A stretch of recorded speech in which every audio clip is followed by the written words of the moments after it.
the village of Umweze, a woman's worth was measured by the cry of a child in her courtyard and the number of wrappers she tied to celebrate a naming ceremony.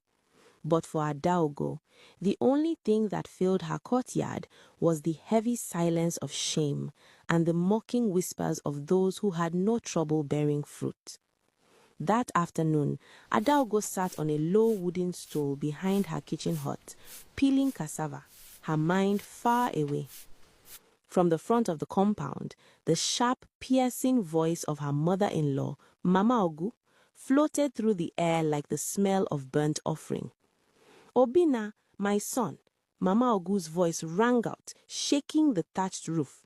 "How long will you water a dead plant? The rainy season has come and gone 10 times since you married this woman, yet her belly remains as flat as the floor of the market square. Are you bewitched?" Adaogo's knife slipped, slicing into her thumb. She watched the blood well up, crimson and thick, but she felt no pain. The pain in her heart had long eclipsed any injury her body could sustain. Obina, her husband, was a good man. He was as sturdy as an iroko tree and had the patience of the earth itself. "Mama, please," he would say, his voice weary. "Children come from God. It is God who gives." "God does not give to those who have eaten their own eggs in the spirit world," Mama Ogu retorted. "If you do not take a second wife by the next new moon, I will bring one for you myself. I will not die without carrying a grandchild." That night, the ultimatum hung over the house like a thick, suffocating cloud. Adaogo lay awake, listening to Obina's steady breathing. She knew he loved her, but a man's patience has a limit, and in Umweze, a man without an heir is a man whose lineage is erased from history. Desperation is a madness that creeps in slowly, then consumes you whole.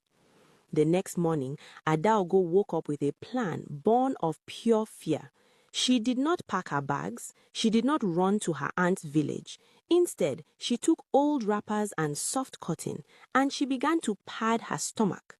It started small, just a little fullness, enough to make a neighbor look twice. When Obina returned from the farm that evening, Adaogo sat on the mat, feigning nausea. She spat into a bowl and looked at him with watery eyes. "Obina," she whispered, I think the gods have answered." Obina's eyes widened. He dropped his cutlass. "Adaogo, are you sure?" "I am sure," she lied, her heart pounding so hard she thought it would burst through her chest. "But listen, my husband, I had a dream. A spirit warned me. For this child to stay, for the pregnancy to hold, no man must touch me. We must sleep separately until the baby comes." It was a heavy lie, but Obina, blinded by joy, agreed instantly. He would sleep on the floor, he would sleep outside, he would do anything to keep the baby safe. News spread through Umweze like wildfire in the Harmattan season. Mama Ogu danced until her knees cracked. She dusted her body with white powder and treated Adaogo like an egg. But for Adaogo, the next 9 months were a prison of her own making. Every month, she added more cloth to her stomach. She walked with a sway, holding her back as if carrying a heavy load. She groaned in the mornings. She demanded spicy peppers and clay to eat. She played the part perfectly, but inside she was dying. She knew the moon was counting down. The 9th month was approaching, and there was no baby in her womb, only cloth and lies. When the 9th month arrived, the air in the compound became tense with expectation. Mama Ogu was already buying baby soap and preparing hot water spices. "Adaogo," Mama Ogu asked one morning, eyeing her daughter-in-law's large cloth-filled belly, "when is the baby coming?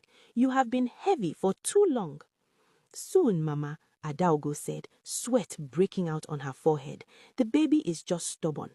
But she knew she had no more time.